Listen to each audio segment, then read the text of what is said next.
Fasten your seatbelts. It's going to be a bumpy night. I don't have to tell you things are bad. Everybody knows things are bad. It's a depression. Everybody's out of work or scared of losing their job. The dollar buys a nickel's worth. Banks are going bust. Shopkeepers keep a gun under the counter. Punks are running wild in the street. There's nobody anywhere who seems to know what to do, and there's no end to it. We know the air is unfit to breathe, and our food is unfit to eat. We sit watching our TVs while some local newscaster tells us that today we had 15 homicides and 63 violent crimes, as if that's the way it's supposed to be. We know things are bad, worse than bad. They're crazy. It's like everything everywhere is going crazy, so we don't go out anymore. We sit in the house, and slowly the world we're living in is getting smaller, and all we say is, please, at least leave us alone in our living rooms. Let me have my toaster and my TV and my steel-belted radios, and I won't say anything. Just leave us alone. Well, I'm not going to leave you alone. I want you to get mad. Wait a minute. You ain't heard nothing yet. Wait a minute, I tell you. You ain't heard nothing. So, I want you to get up now. I want all of you to get up out of your chairs. I want you to get up right now and go to the window, open it, and stick your head out and yell, I'm as mad as hell, and I'm not going to take this anymore! I'm mad as hell and I'm not gonna take it anymore! I'm mad as hell! I'm not gonna take it anymore! I'm mad as hell and I'm not gonna I'm not gonna take it anymore! I'm mad as hell and I'm not gonna take it anymore!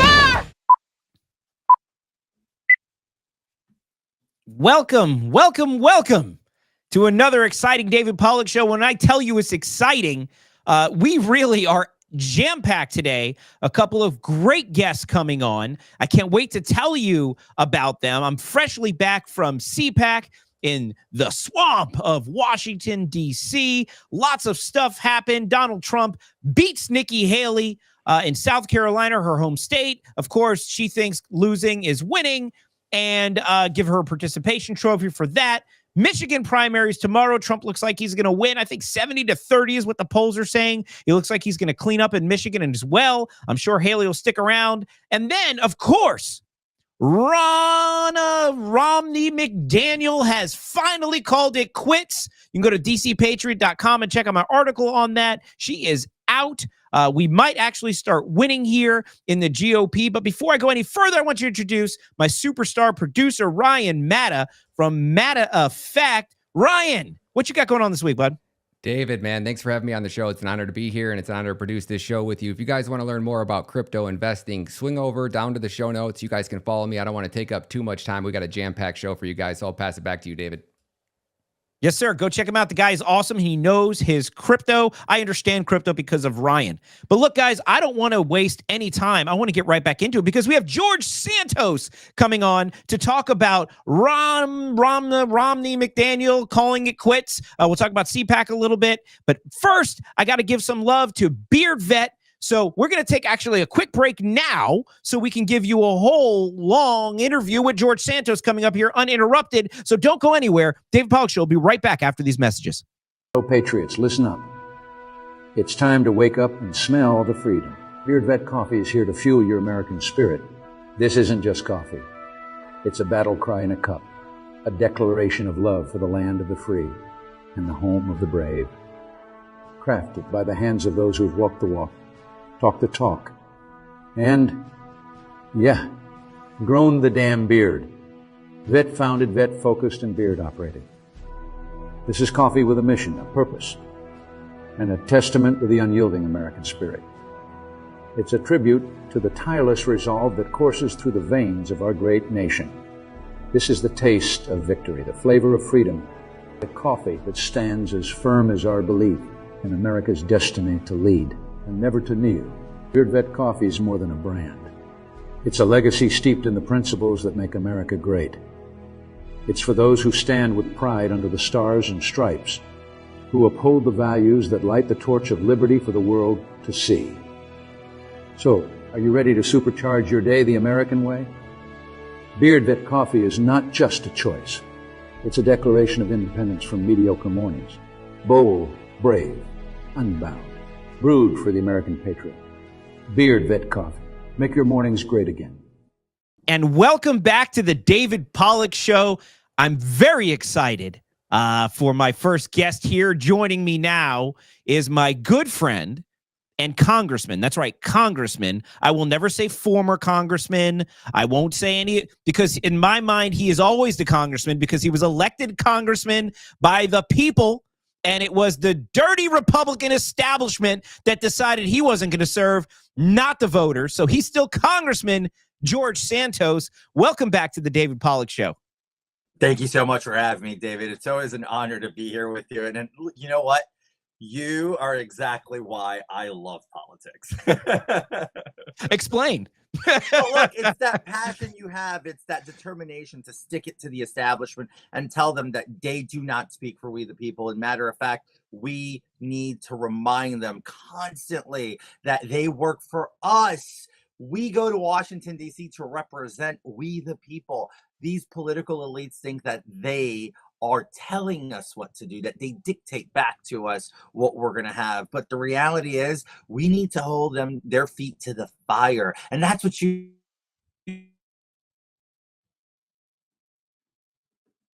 on your show, David, and I'll never stop coming on your show. I love it. And thank you so much. And you're coming on our show in our new, I call it the Dark David studio. You know, it's new and improved. Last time I had you on the radio and we had lots of fun, and I'm excited to have you on the new and improved David Pollack Show. And we had you on DC After Dark the other day too, and we have a lot of fun there. Look, we've talked a lot in Twitter Spaces, online. What made you such a great congressman, in addition to your voting record, was your accessibility. And like you said, it's about we the people.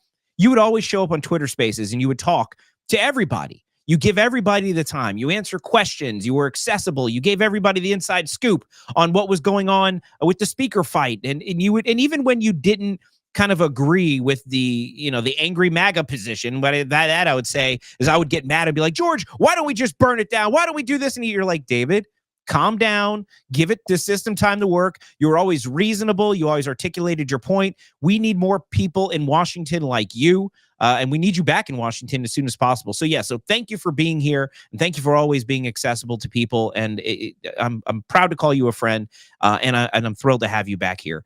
And so we're going to go through a bunch of things, right? Because I've talked about so much already today, and there's a lot to cover. I'm only on once a week, and I always promise my audience to catch them up on everything they missed.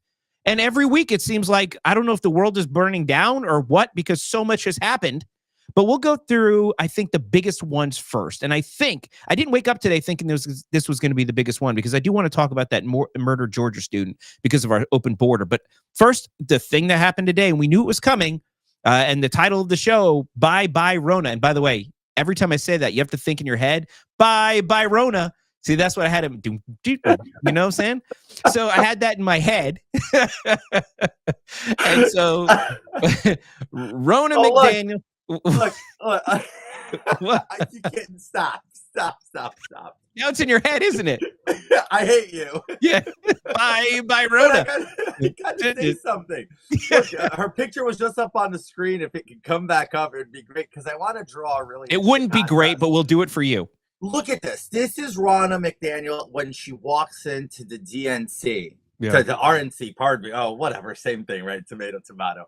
But if you take a picture of what she looks like now, there is one thing we can all agree on. She slightly improved her image throughout this process at the expense of the RNC and the GOP donors. But it is good riddance to Romney McDaniel. Good riddance. We're done. Let's move forward. Trump has his picks. I'm not thrilled with one of them. But you know what? Let's just go forward now. It's about winning, and Ronna is a proven loser. But absolutely, she's a proven loser. I mean, what did she win? Essentially, Trump won, and then she assumed the position, and we haven't won since. She's never won. She lost Kentucky. Yeah. And the red wave that was supposed to be our year to pick up all these seats. We had a trickle. It was a red trickle.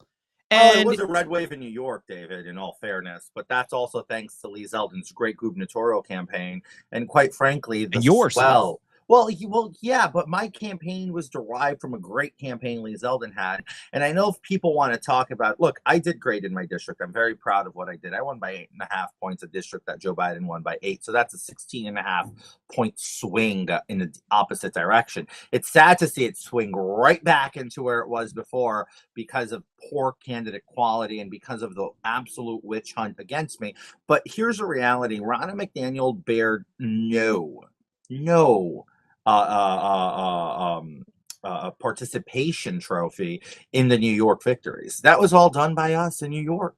I'm not saying New York's the best. We're probably the most colossal screw up in the entire country when it comes to policies and politics.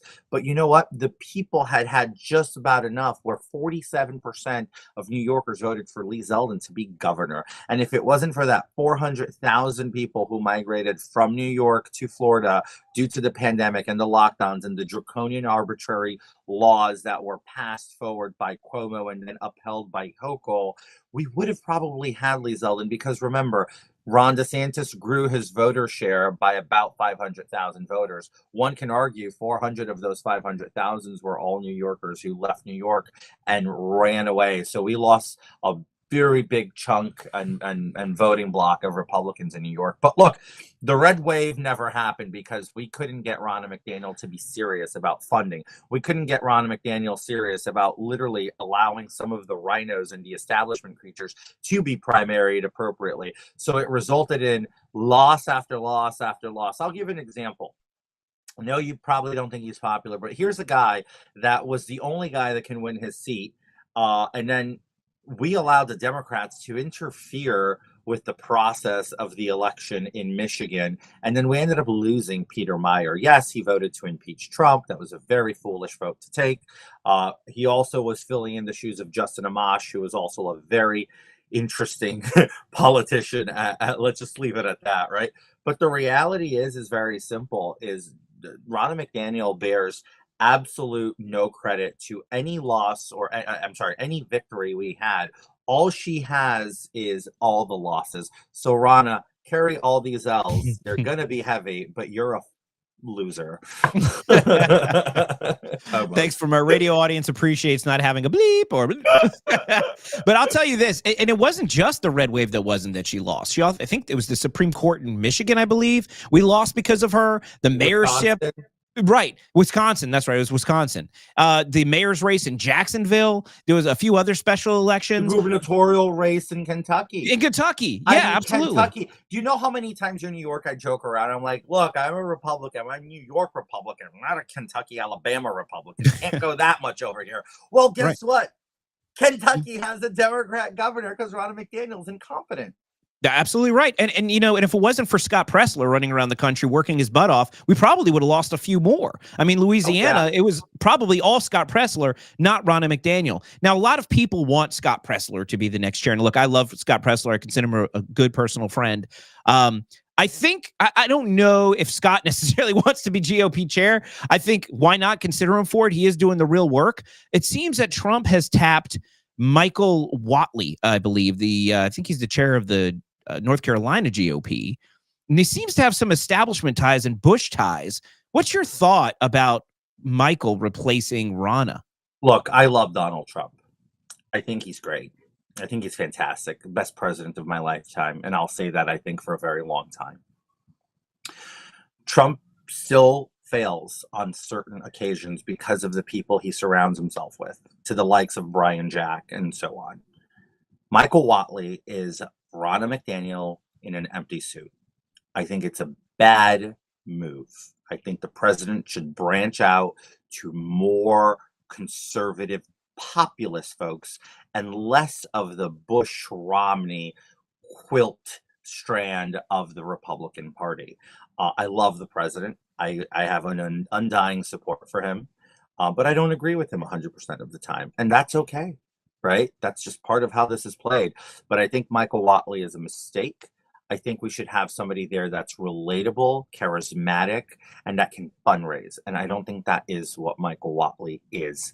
I think he'd be better off not just offering Laura Trump up as co-chair, but just straight up as chair of the RNC. I think that would be a smarter move. I think bringing in somebody like Harmeet Dillon, is a smarter move. Having Scott Presler in the RNC is almost at this point essential, not as chair, but as the national grassroots director. That is what he needs to do. That is where his bread and butter is, because Scott's a personal friend. And I can say the one thing Scott's not good at is asking people for money. And if you're going to be the RNC chair, you have to excel at fundraising. This is where we are. We are losing this race on fundraising because of failed leadership. I don't think Whatley is the guy, but I will leave the powers that be to, make their own decisions. And then essentially if Whatley makes his own bed, so Whatley makes his own bed, and then we'll see him make his own bed. And hopefully the president will have a change of heart and stop listening to people of the likes of Brian Jack. Yeah. I have the similar concerns with Whatley. I don't like anybody who's tied to the bushes. I don't like anybody that's part of the establishment. We're working so hard to replace the establishment, and now we're basically replacing establishment with establishment. I do like that he put Lara Trump. I always feel like a New Yorker when I say Laura, by the way. Lara, like Florida. Lara Trump, darling. I know it's Laura, but I feel like I have to as a Floridian. He's not even from New York. I know, but you have Carolina. to say. You're right, Lara. But but I think it makes sense to make her vice chair because anytime Whatley maybe steps out of line, he's like, maybe you should step down. But it's not up to him, and it's not up to Trump once he assumes that position. We saw what happened with Ronna. Once you get the GOPs all get together, they kept reelecting her. It's their decision. 186 people or however many, 168 member governing body they have that have to decide on whether or not. And of course, Trump gets to steer the pick.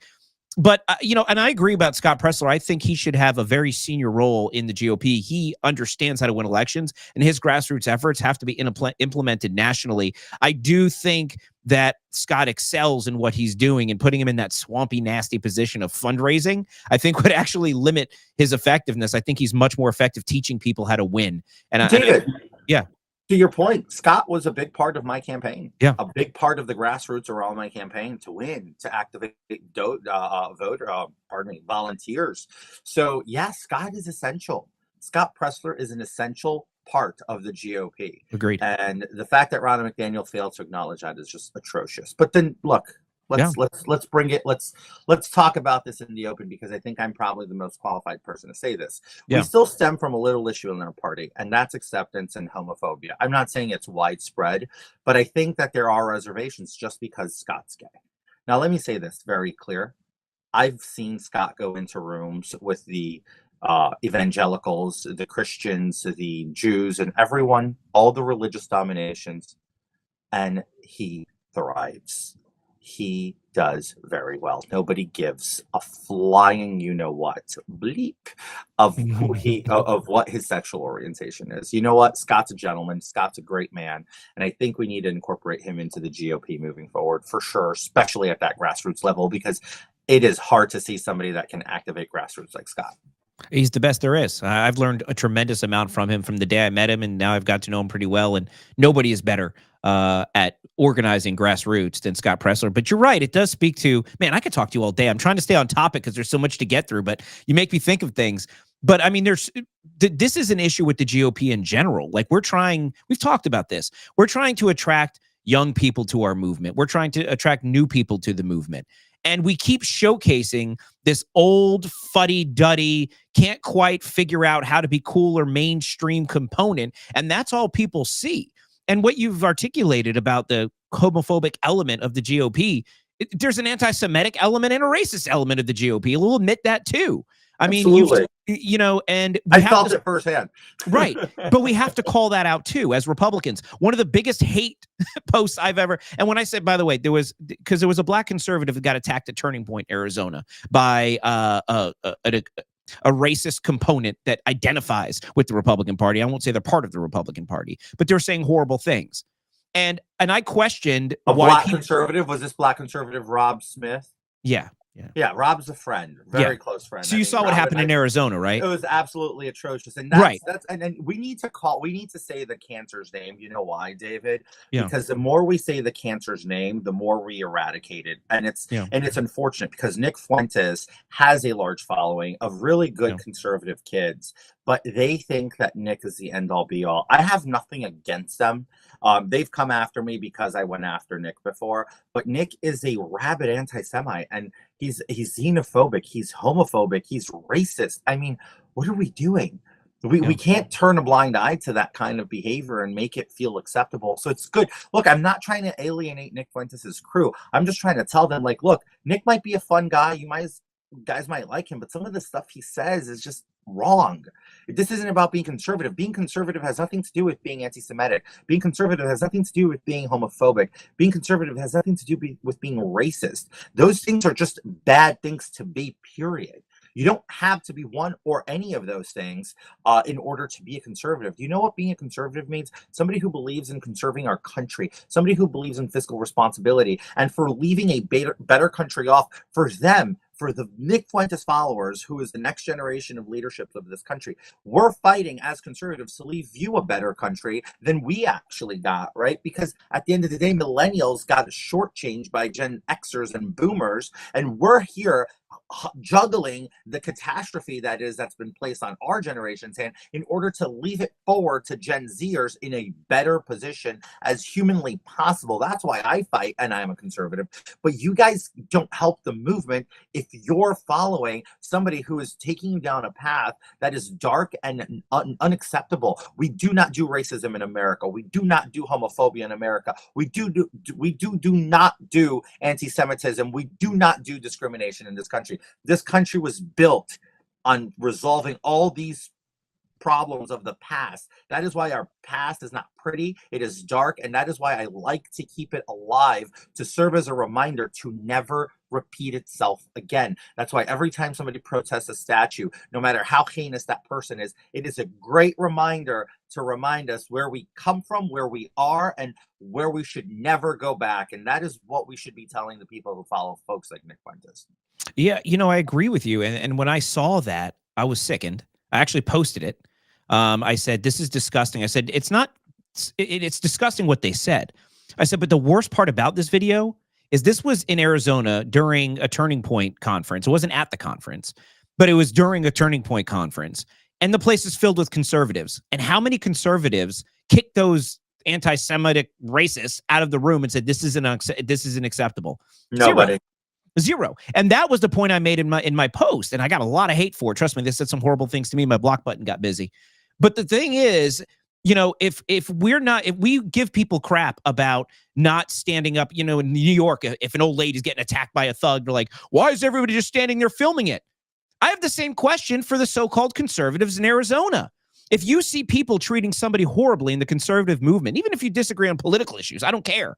The point is, if you see somebody being treated that way, stand up and do something. Where are all the alpha males there to say, hey, that's not okay, and pick them up, buy their underwear, and throw them out the damn front door, Will Smith style from Fresh Prince of Bel-Air? Like, they should have been one after the other, flying out of the door of the bar. I wasn't there, that's why. But I mean, that's what we need to do. And if we're going to make this party young again and bring new people into our movement, we can't allow that behavior, because young people see that. And look, young people still are programmed a little bit differently. They grew up in different times than the old guard GOP. And even our party is evolving. Trump was the first Republican president to be pro-gay marriage. Even Obama was against gay marriage. So we have to, the party has to change with the times, and we can't speak differently than the young people we're trying to attract to the party. And we also have to look, and even young conservatives, these are people that want to do better. They want to see companies doing better, parties doing better. There's certain elements of the left that they expect. They expect things to be, even when it comes to things like the environment. Doesn't necessarily mean climate change legislation and the communism that goes along with it, but they like to see companies having a good public purpose. There's things we can learn about what makes young people tick and attract them to our party. And unfortunately, too many times you see this party falling back on bad habits that makes people feel like it's uncool to be a Republican, and we need to do a better job. I know that was a long tangent, but I think that was such an important conversation, because George, we need to get better with I guess reprogramming the way people think with respect to the party of yesteryear. We're a new party, and you look now with people like Mark Clark in Chicago. They're trying to flip Chicago red because they said that Democrats have abandoned black people, right? But you talk to people like Isaiah Washington and Mark Carter, they said the Republican Party is the party of black people, and they're taking the damn party back. They've said it. I mean, this is the new Republican Party is the party that the Democrats wish they can attract. And we're doing it without identity politics. We're doing it on issues, on policies, on good governing. Well, and here's something. I'm sorry to go in there, but here's something I will say that I offer people all the time, David. Very simple, okay? Democrats like to do things based on race, ethnicity, and sexual orientation. Republicans like to do things for Americans. And guess what? Americans come in all shapes, sizes, racial groups, ethnic groups, and sexual orientations. We, and I say this for myself, I, as a Republican, will never put bills out there that are exclusionary and that are earmarked for specific groups. My duty and oath is to legislate for all, right? And that is the goal. Now, one or two people might want to call me out and say, well, you did a pro-woman's bill, you did a pro-gay bill while in Congress. Yes, the bill in nature was a fiscal conservative bill, bringing back money from the United States, from giving to foreign nations in the form of foreign aid, and reappropriating that money here domestically to advance women health issues and women rights issues that we do struggle with in certain parts of this country, and also to advance and amplify gay rights issues that are non politically denominated, but just having more access to healthcare and issues that are underlying in the gay community that need to be given some limelight and some funding. Instead of giving money to Uganda, who literally give women zero rights, they mutilate women's genitalia, and then on top of that will throw homosexuals off the side of buildings. We should not be giving money to countries like that. That is what my bills were intended to do. It was to bring justice to the American people by clawing back their hard-earned taxpayer dollars to the United States and focusing it here in America. And that's what we should be doing. That is why I think Democrats are losing this battle within the African-American community, because the African-American community is sick and tired of being lied to. They're sick and tired of being given fluff. Oh, we're going to pass all sorts of bills, opportunity zones. And then they put the opportunity zones into less opportune zones. I'll give an example. South Florida's opportunity zone, David, is in Aventura. Please tell me what opportunity is going to come for Black Americans in Aventura when you and I know those are predominantly Jewish areas, and that is going to benefit, obviously, and not that I don't want it to benefit my brothers and sisters who are Jewish, but I do want to make it clear there is no opportunity zone in Aventura for Black and African Americans. That is how they dog whistle African Americans into believing they're doing things for them, when in reality they're setting them up for failure to keep them on the Democratic plantation of public assistance, because that's where they get to fearmonger exceptionally well by saying, if Republicans take over, you're all out in the streets. Well, the reality is that's not true. When Republicans take over, your public housing becomes better. We fix your boilers, we fix your heaters, we fix your hot water, we give you back a dignity. We give you back the ability to feel dignified and not to live in infestations, in subhuman conditions that you are being subjected to by Democrats. So to even think that the Democrats, with all these years, got away with this is just an atrocity. But I think it's a great point that you bring, that our friend Isaiah Washington, which can't even believe I string the words together, our friend Isaiah Washington, after being a Grey's Anatomy fan for so long. Dr. Burke. What? Dr. Burke is my friend now. So look, the reality is that this is a great victory for us, and we need to keep going. The more we expose the rot and the lies and the deceit of the Democrat Party and establishment, that they do not do good for the African-American community, just as well as they don't do any good for anyone, that's when we're going to excel. This isn't about black or white. This isn't about gay and straight. This isn't about Jews and Christians. This is about Americans, and all of those things are American issues. And that's why the Republican Party should focus on continuing to be inclusive. Big tent. Donald Trump set the big tent up. He pitched it open. I will give credit to former Speaker McCarthy. I know you're very critical of the former Speaker, but he doubled down on that, bought record women, record African Americans, and under his leadership, he elected the first openly gay Republican into the party. So you got to give kudos to him, because there was a level of investment that took to do that. Now, Donald Trump pitched that tent. McCarthy did somewhat his part. We need to keep furthering that tent to make sure that everybody feels welcome. That's what the Republicans' mission should be. You know, that's actually a good segue, because I wanted to talk about CPAC just a little bit too, because you talk about Kevin McCarthy, you talk about how and look, I don't think Kevin McCarthy was all bad. Kevin McCarthy suffered the same fate as a lot of Republicans who get to Washington or get a position. And this is why kind of a good way to lead into CPAC, because what happens is you go to Washington, you get into the swamp, you eat a few steak dinners, you get pitched by a few lobbyists, and you get treated really well. And all of a sudden, it becomes more important to get committee assignments, to get those dinners, and to get those meetings and get that influence than it does to represent your people.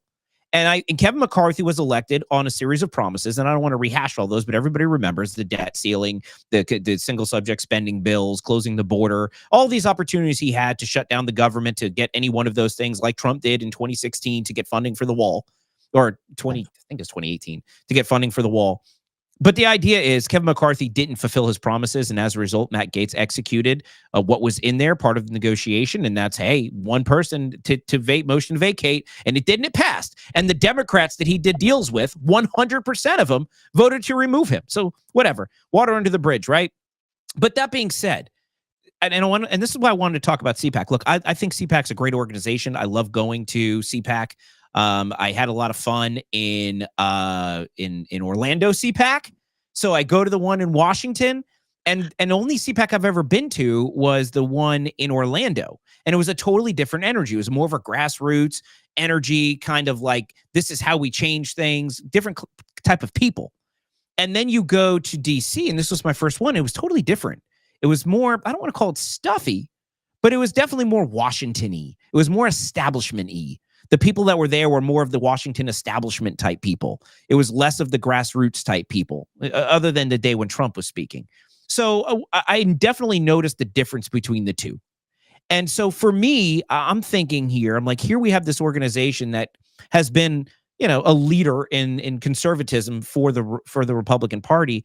And I feel like we're missing it there. I feel like there's an opportunity to attract new people to the movement and really explain what conservatism is, rather than what I noticed was just a bunch of red meat. It was like, hey guys, for 2 days, we're going to tell you exactly what you already believe and agree with. And we're going to cheer really loud every time somebody says exactly what you already agree with. I don't think anybody learned anything. And I think that's where we can do better. And so I wanted to get your take on CPAC, because I know you didn't make it this year, but you've been to every other CPAC. And I know you've said that you think it could be better. And I wanted to get your thoughts on that. So, David, that's a great point, and thank you for bringing CPAC up, because here's something that I've been a part of for many years. I've been going to CPAC for many years, since I was a much younger man, and it's frustrating to me, and I'll tell you why.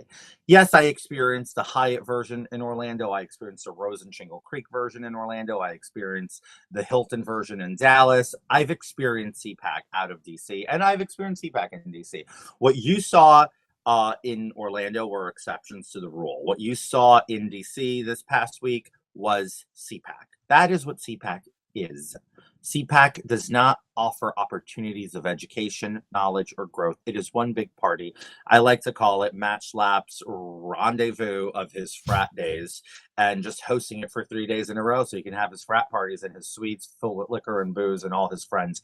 And that's just what it is. The problem is the ACLU hasn't really done anything at the grassroots level that I believe is worthwhile. I will say this, though, because I should be complimentary as much as I am critical. I think that there is one true person in that organization that is a star, because she's useful, she's intelligent, and she articulates, and that's Mercedes. I mean, Mercedes should be actually running away from everything CPAC, everything Matt Schlapp, and just doing her own thing. That's how talented I believe she is. That's how effective she is. She's engaging. You see her on Newsmax, it engages you. You feel drawn to her because she is pleasant, she's charismatic, and she does teach us things from time to time. Unfortunately for CPAC, it's a big ego stroke for Matt Schlapp and for all his friends. And then, do I have friends who go there and speak? Yeah, Matt Gaetz speaks there, Carrie Lake speaks there. There's a bunch of people I really like. The president speaks there. I've seen him speak there multiple times throughout the years. I love that. But here's the problem. I already know what they're going to say. I already agree with everything they're going to say. Why aren't we bringing people to challenge and educate? Why aren't we doing workshops? Why, instead of having all these main event speakers and main stage speakers, why aren't we doing workshops with these bigger speakers in broken sessions so that we can be educating? CPAC was created to actually bring youth from colleges and high schools to DC to be in touch with the nation's capital, to understand the political process so that they can understand what it means to be a conservative. But that is no longer what it is. There's tons of party and boozing and, I don't know, underage drinking has always been an issue. And this isn't what I think we should be promoting for kids. This isn't what we should be standing and setting forth as an example. So that's why I'm hypercritic. I have not gone to the last 2 CPACs. People say, oh, you've been banned. That is not true. I'm pretty sure Matt Schlapp is going to want to say that that's the case, but whatever, Matt, you can do whatever makes you happy and sleep at night. But you and I both know that that's not the case. I didn't go last year because it was a security risk for me. I was under a death threat, which, by the way, just the resolution of that death threat just came forward, and the American public now got to see the verdict on that death threat. It was a credible death threat that was taken very serious by a very sick person, and that is why I did not go into big spaces. Hence, I didn't go last year. This year, I made the elective choice to not go just because I didn't think it was worthwhile, and I was proven right when the rooms were empty. The president addressed a room that was at maximum 65 to 70% of its capacity, which is quite frankly embarrassing because it's election year. That's when you should be having that room at 100% capacity and flow out rooms with people wanting to watch in a jumbotron. The fact that we couldn't address and attract that many people to DC this year just shows that the failure of CPAC continues to show its hindsight, and we are now stuck with it for another year. For another year failure. We need effective leadership coming out of the ACLU. That's why I've held it my strong stance for a long time that I believe Matt Schlapp should resign from the ACLU. This isn't a personal attack on him. It is time to move on. He's been the president for far too long. And just like Ronna Romney is leaving the RNC, I think Matt Schlapp to take the key and the note and jump ship and let someone younger, more creative take over the boat. That's just my true honest thought on what I think CPAC needs to do in order to advance something and grow our party. That's what I love about you, George. You don't hold back. You share your opinions. You make it known. You're honest, and I appreciate that. Look, I could talk to you for probably about another 3 hours. We could have a marathon show, but I know you have to run. Thank you so much for being on the show. Hopefully you'll keep coming back. I would love for you to be like our guy. Like, you know how like every talk show host has their guy that comes on. They're like, oh, good, he's coming back. I'll Sean be your Gingrich. What's that? I'll be your Tyrese to your gut, yes, but you're not funny. I can be funny. I'm just pulling your chain. I know. I love having you on the show. I can't wait to have you back. Keep fighting. We'll see you back in Congress real soon, and we'll see you back on the David Pollack Show real soon. And thanks again for joining. You bet, David. Thank you for having me, and I look forward to being back with you soon. I can't wait. I can't wait. Bye, sir. Bye-bye. All right, guys, we're going to take a quick break. And when we come back, we have another good friend of mine who is also at CPAC. We're going to get her take on CPAC and learn a little bit more there, and also find out what great work she's doing with Moms for America and Veterans for Trump, Ali Legge. I call her Ali Legge. She'll be joining us right after the break. So we're going to take a quick break. Don't go anywhere. David Pollack Show will be right back. Business owners, are you sick of dealing with those big-name telecommunications companies that leave you frustrated with terrible customer service and then lock you into long-term contracts? That's why I want to introduce you to my friends over at Public Telephone Company. They are an industry-leading VoIP provider offering all-in-one business communication solutions that are completely contract-free with competitive pricing. But perhaps the best part, they're all about supporting their customers with U.S.-based customer service, and they're always willing to go the extra mile. Don't let your phone company drive you mad. Call Public Telephone Company today at 877-314-4080 or visit them at publictelephonecompany.com. That's publictelephonecompany.com.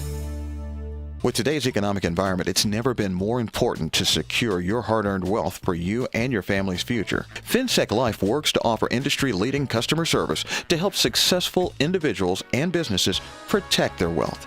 Whether it's a business succession plan, estate liquidity, or a variety of life and long-term care policies, FinSec Life can help deliver peace of mind, knowing that if something happens, you or your company is taken care of. Visit finseclife.com. That's FINSEC life.com. Securities offered through Valmark Security Inc., member FINRA and SIPC. Investment advisory services offered through Valmark Advisors Inc., an SEC-registered investment advisor. FinSec Life is a separate entity from Valmark Securities Inc. and Valmark Advisors Inc. Hey friends, David Pollock here. If you're craving the best soft serve ice cream around, Topper's Creamery's got you covered.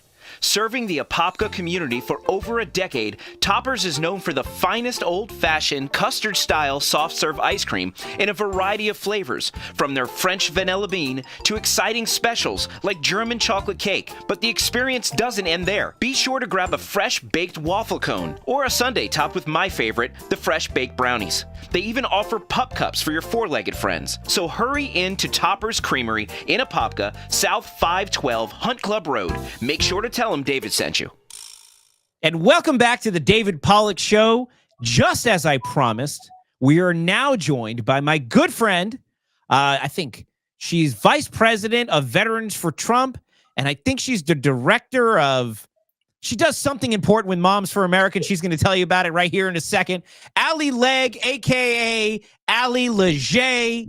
Welcome to the David Pollock Show. What do you do with Moms? I keep messing up your title. I didn't want to mistitle you. Oh, it's fine. Hi, David. Nice to see you. It's I'm the National Director for Civic Engagement with Moms for America. That's right. National Director of Civic Engagement. See, you do so many things. I can't keep these all straight. You're working too hard at saving America, and I can't keep your resume locked into my head with That's all all the good. official titles. I just know you as the great Allie Legge, and we will go from there. That's the only title that matters.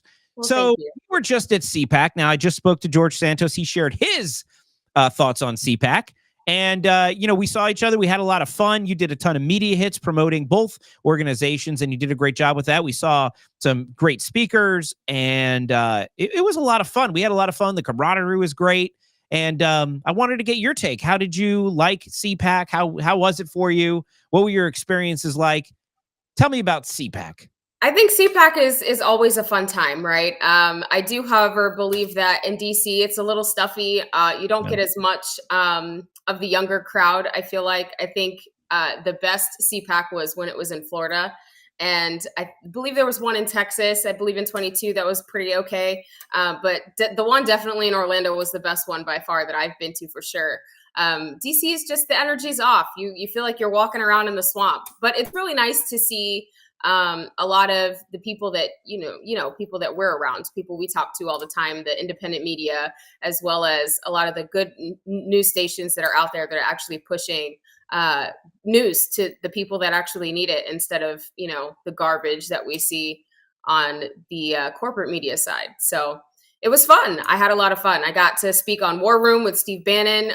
He recognized me from my run in 22 for school board. I was on his show then. And I walked up and he's like, "Hey, Allie, how you doing?" So I got to speak to him for a few minutes there. I did a Newsmax hit for Veterans for Trump after Trump's speech, which was pretty incredible. And it was a great time. We had a really good time for sure. Yeah, it definitely was a lot of fun. I agree with you, and that's what I said when I spoke to George. I felt like my first CPAC experience was Orlando, and I was like, "Man, this place is amazing. The energy was amazing. It was a lot of fun." And I felt like it really energized a whole new generation almost of conservatives to be confident and go out. I felt like DC was a little more DCE. Yeah. But I think the Schlaps identified that because they do have contractual obligations to keep it in DC. But from what we heard last night in a Twitter X space was apparently, I think after 2026, it's going to come back to Florida. Yay! I'm so excited. Right. Orlando was my first one as well. So yeah, I mean, I think that's where we met, isn't it? Yes, it was, as a matter of fact. Yeah, absolutely. So I do think it's going to come back here eventually. Yeah, there is something about DC that once you get there, it's more of the crowd's different, and that's what makes CPAC so much fun is the people and the energy. And the speakers are fine. One of the things I said to George before you came on also was, I feel like I want to see a diversification of the message. We talked about last night on the Twitter X Space. We talked about WalkaCon, Brandon Strzok's Walkaway Organization convention, and we had so much fun. But we heard from speakers we never get to hear from, and it wasn't all things we heard or maybe even agree with, but it was cool to hear them speak.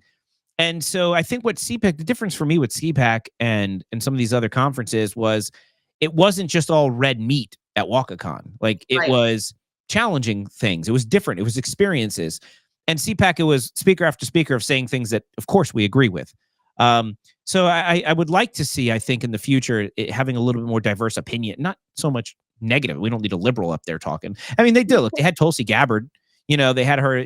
So it's not like they don't have super conservative speakers. Right. But for the most part, it's just like a parade of people that you've seen, as pundits on Fox News say. Right. You see them all the time. And I think to your point, that is so important to have, especially to re-energize the new upcomers, right? The ones that are just getting their feet wet in politics or are just, running for office for the first time. It's important for them to see and hear a diverse message for sure. And that's what I loved the most about Walkaway. When we were all there, when we came home and we did our little debrief, we all were like, this is the future of the party. It was fun. It was, we had speakers that were hanging out with attendees, and it wasn't stuffy. It wasn't, access bound only access or VIP access only. Like, we were able to just hang out with each other. And I think that was a really good thing. And I agree. I would like to see more of an education piece with CPAC, figure out how we can energize and educate those that are looking for solutions. We can talk about the problems all day long, right?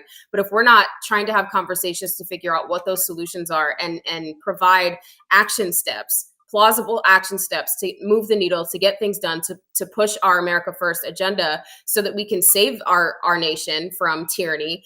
So we can recognize what tyranny even looks like, I think is so important as well.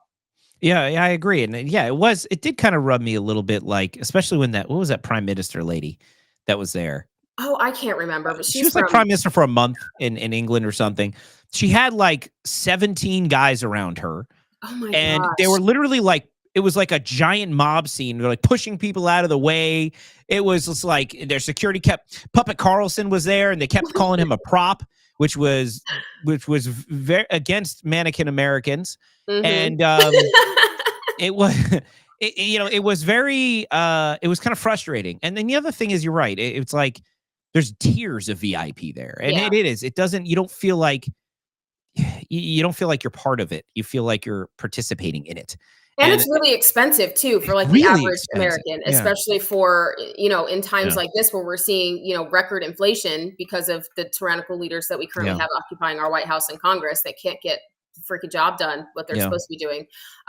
So it's difficult to even kind of really enjoy the time because you have to spend on airfare. You spend on, the hotel, whether it's at the Gaylord, which is upwards of $500 a night, or in other hotels in the surrounding area are still, $300-400 a night, unless you have some kind of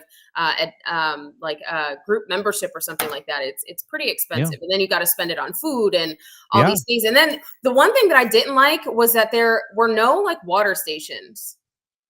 And then the water was like $6. So every time there was jugs of water inside. And we're all doing media hits, and it's like everyone's dying of thirst, and you can't even find like. No, there was water. I saw. There was.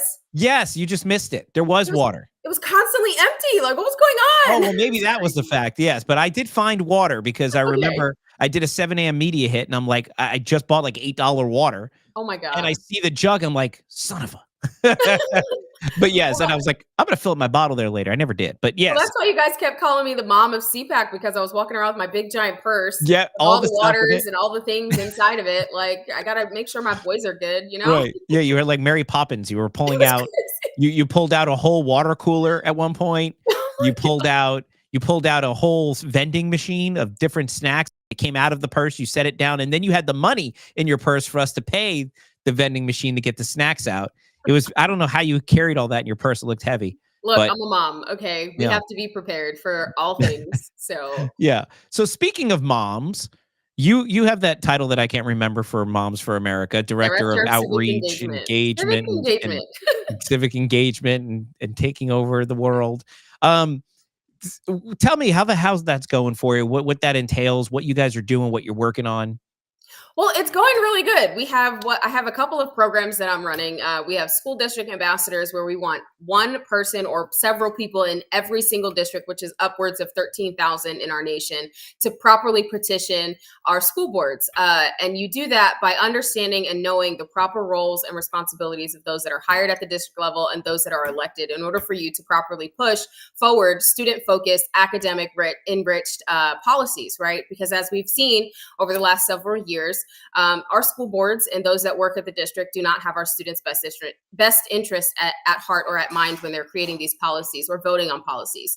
And so we want to encourage our parents and our families and community members to be more civically engaged in that aspect, because education is the foundation of our nation. If we are not properly educated on roles and responsibilities, on why liberty is so important here in America and why sovereignty is important, we'll lose it. We are always one generation away from losing this American experiment. And so it is a republic if we can keep it. And that if we can keep it part is making sure that we are educating the future generation of America to understand why America is important. We also have another program called our Teacher Protection Project, where we help teachers that walk away from their unions. We give them different options, and we supply them with community support when they decide to do that, when they decide to blow the whistle on hiring and firing practices, when they blow the whistle on curriculum that doesn't fit student academic achievements for excellence, right? And we also are trying to push forward, it's called the FCC Standards Bill. It's the Federal Communication Commission's bill, where if it can't be read on TV, and it can't be, if you can't see it on TV and it can't be read on airways, then it shouldn't be in our schools, right? We have teachers and parents and community members getting arrested or kicked out of school boards because they're reading a lot of the pornographic reading material that is available for students in our public school libraries, which, by the way, is considered curriculum. Anyone that tells you that the books that are in the library are not curriculum, they're lying to you. It has to be approved by the school board and approved by the librarians in order for those books to be put into the public school library. So it is considered curriculum. And until we are able to hold these people accountable for what they're doing by saying, look, if I can't put this display on TV in like an actor form, why are my children allowed to read literary porn? It doesn't make any sense, right? It's a felony, first of all, and it violates obscenity laws. Now, the only reason why we have exemptions for schools, or why we can't get rid of these pornographic books in our school systems right now, is because in every single state we have obscenities laws, but there are exemptions for school boards. It says unless used for educational purposes. Well, I don't know about you, but children do not need to learn pornography.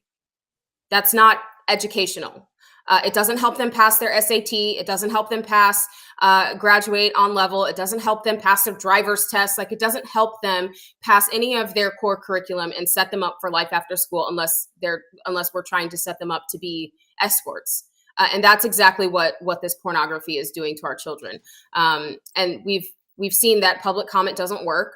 Which is why we want to have school district ambassadors in every county, in every school district, because we have to properly petition our government the right way, apply the proper pressure at the proper pressure points in order to be politically respected, right? And so that's what I do at Moms for America. You are so good. Now, just a clarification, you said, I don't know about you. You were using the royal you. Like, I don't know what you guys, not me personally.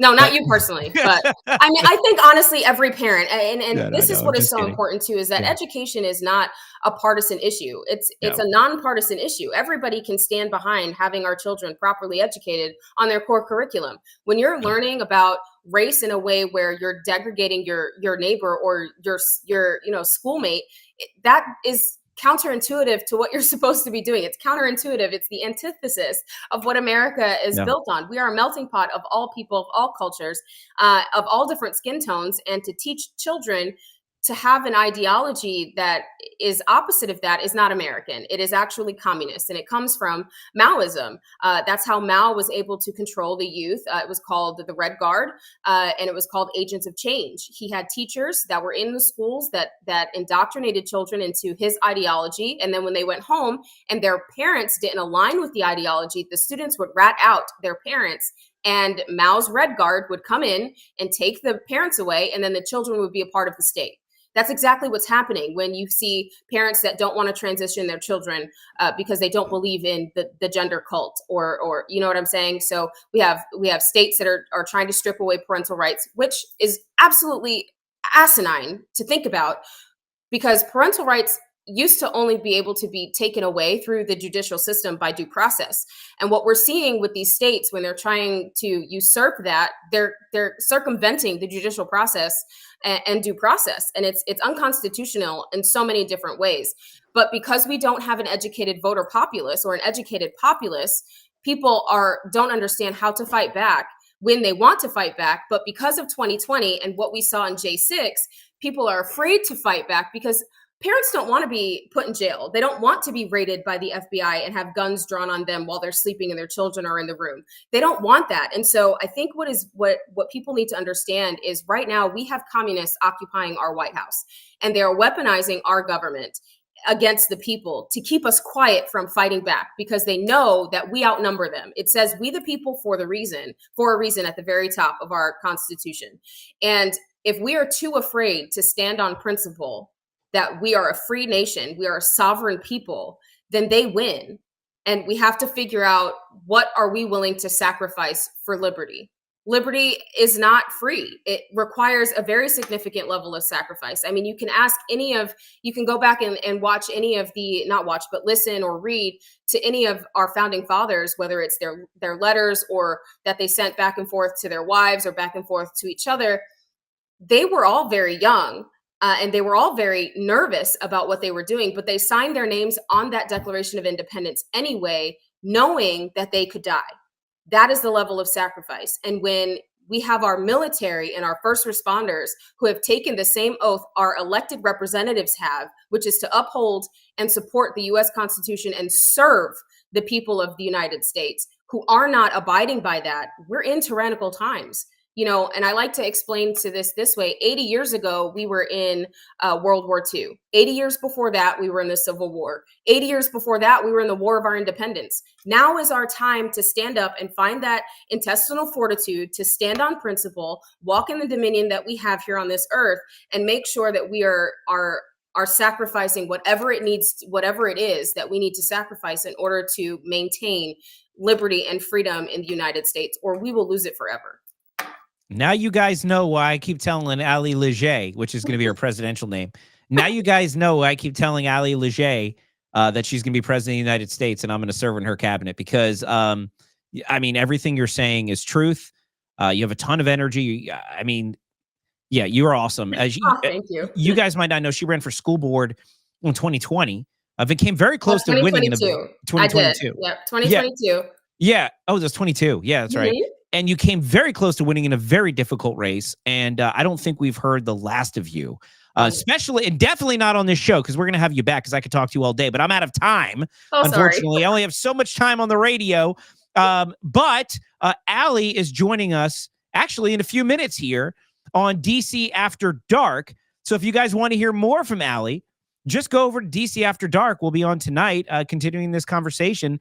You got to go to dcpatriot.com. Just click watch now, or you can go to X, Rumble, Pill.net, anywhere you consume DC Patriot media.